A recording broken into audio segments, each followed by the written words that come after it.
देखकर बहुत प्रभावित हुए थे। राजा ने श्याम को दरबार में बुलाया।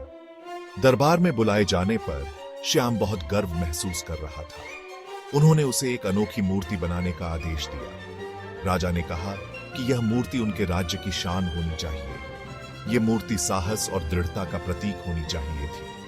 राजा ने मूर्ति के महत्व को समझाते हुए कहा कि यह मूर्ति उनके राज्य के लोगों में भी साहस और दृढ़ता का संचार करेगी। राजा ने कहा कि मूर्ति इतनी प्रभावशाली हो कि देखने वाले में भी साहस और दृढ़ता का संचार हो।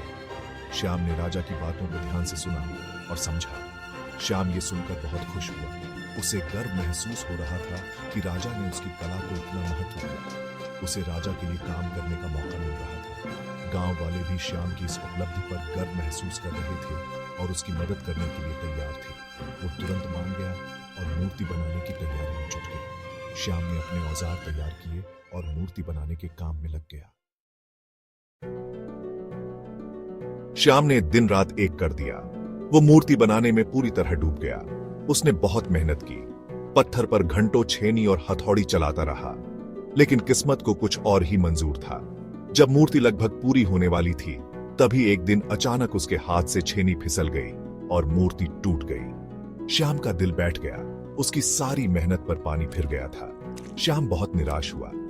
उसे अपनी असफलता पर बहुत दुख हुआ। उसे समझ नहीं आ रहा था कि वो राजा को क्या जवाब देगा।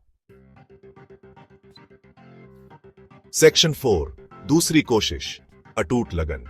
लेकिन श्याम ने हार नहीं मानी। उसने फिर से शुरुआत करने का फैसला किया। इस बार वो और भी ज्यादा दृढ़ था। उसने एक नए पत्थर का चयन किया और फिर से काम में जुट गया। दिन और रात बीतते गए। श्याम बिना रुके, बिना थके काम करता रहा। उसकी छेनी और हथौड़ी की आवाज दूर तक सुनाई देती थी। इस बार वो और भी ज्यादा ध्यान से काम कर रहा था। आखिरकार कई दिनों की कड़ी मेहनत के बाद मूर्ति तैयार हुई। मूर्ति इतनी सुंदर और भव्य थी